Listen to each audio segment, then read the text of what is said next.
এর মধ্যে নতুনত্ব তো কিছু নেই। পশ্চিমবঙ্গে তো এই জিনিস বারবার হয় যে যখনই কোনো কেন্দ্রীয় তদন্তকারী সংস্থা যখন কোনো তদন্ত করে, তখন তাদেরকে স্টেট মেশিনারি দিয়ে এবং পলিটিক্যাল ফোর্স দিয়ে বারবার প্রতিহত করার চেষ্টা করা হয়। এই তদন্ত তো এতদিন কোর্ট মনিটর ছিল না, আজ থেকে কোর্ট মনিটর হলো বলা যায়। এর আগেও যখন কলকাতা হাইকোর্ট শিক্ষা দুর্নীতির মামলাগুলি যেগুলো মনিটর করছিলেন, তার ক্ষেত্রেও যে তদন্তগুলো সিবিআই আর ইডি করছিলেন তখনও তো একইভাবে পুলিশ দিয়ে এইভাবে তদন্তকে ব্যাহত করার চেষ্টা করা হয়েছিল।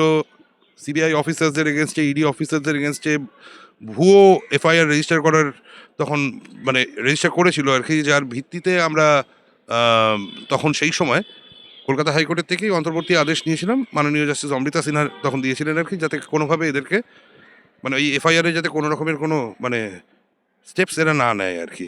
তো আজকে আমরা বারবার দেখছি যে পশ্চিমবঙ্গে শাসকের আইনকে বদলে আইনের শাসন আনার জন্য বিভিন্ন সময়ে বিভিন্ন ক্ষেত্রে সাংবিধানিক কোর্ট যেগুলি আছে, তথা আমাদের এই মন্দির কলকাতা হাইকোর্ট তথা সুপ্রিম কোর্ট, তারা বারবার ইন্টারভিন করছে, তারা হস্তক্ষেপ করছে।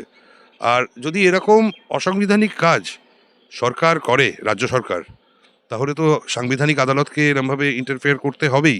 কেননা এই জিনিস তো কোথাও শোনা যায়নি। মানে আমি জানি না কীরকম আমলা বা মন্ত্রী মানে তাদের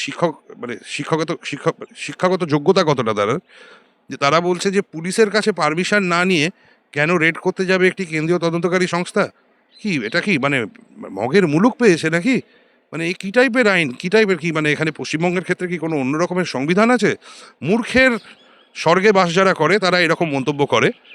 আহ, তারা এই সমস্ত মানে আমলা হওয়ার যোগ্য নয়। আর আজকের দিনে প্রবলেম যেটা হয়েছে, মূর্খামি আজকের দিনে সামনের স্তরে চলে এসছে। আপনি দেখবেন সোশ্যাল মিডিয়াতে সবাই বিশ্লেষণ করছেন, কিন্তু তাদের কারোর কিন্তু কোনো মানে কি বলবো আইনি জ্ঞান বা যোগ্যতা নেই, কিন্তু সবাই দেখছি অ্যানালিসিস করছে। যারা আইন নিয়ে চর্চা করেন, যারা আইনজীবী আইনজ্ঞ যারা, তারা জানেন কনসিকুয়েন্সেস কি হতে পারে। তো এই কনসিকুয়েন্স তো হওয়ার ছিলই। আর এফআইআর কখনো করতে পারে একটা তদন্তকারী সংস্থা, তারা রেড করতে গেছে সেখানে এরমভাবে এফআইআর করবে? এটা হয় তো রাইটলি সুপ্রিম কোর্ট স্টে করেছে। ওনাদের এগেনস্টে ডিপার্টমেন্টাল অ্যাকশন হওয়া উচিত। মুখ্যমন্ত্রী, মাননীয় মুখ্যমন্ত্রী, উনি তো পরে বলেছেন, ক্ল্যারিফিকেশন দিয়েছেন যে উনি নাকি মুখ্যমন্ত্রীর ক্যাপাসিটিতে নয়, দলনেত্রীর ক্যাপাসিটিতে গেছিলেন। সেটিও ইকুয়ালি অনৈতিক আর কি, পারেন না করতে উনি। আহ, কিন্তু যারা আপনার এই আইএএস আর আইপিএস অফিসার্স, তাদের ক্ষেত্রে এআইএস কন্ডাক্ট রুলস বলে একটি রুলস আছে, all India services conduct rules বলা হয় তাকে। সেখানে রুলে বলা আছে যে এই আইএএস আর আইপিএস অফিসারদেরকে পলিটিক্যাল নিউট্রালিটি মেনটেন করতে হয়। কিন্তু তারা তো চোখের সামনে সেদিনকে দেখিয়ে দিয়েছেন যে তারা কিভাবে পক্ষপাতিত্ব করেছেন এবং আইন বহির্ভূত তথা বেআইনি কাজে তারা সাহায্য করেছেন এবং বেআইনি কাজ করেওছেন। তো এর যা প্রতিকার, আমার মনে হয় নিশ্চয়ই সে প্রতিকারগুলি বা তার বিরুদ্ধে যা ব্যবস্থা নেওয়ার আর কি, সেই ব্যবস্থাগুলো নেওয়া হবে। আর এটা একটা খুব ডেঞ্জারাস প্রেসিডেন্ট সেট করবে যদি এই ক্ষেত্রে ইডি এগিয়ে না আসতো, এরকমভাবে যদি আদালতের দ্বারস্থ না হতো।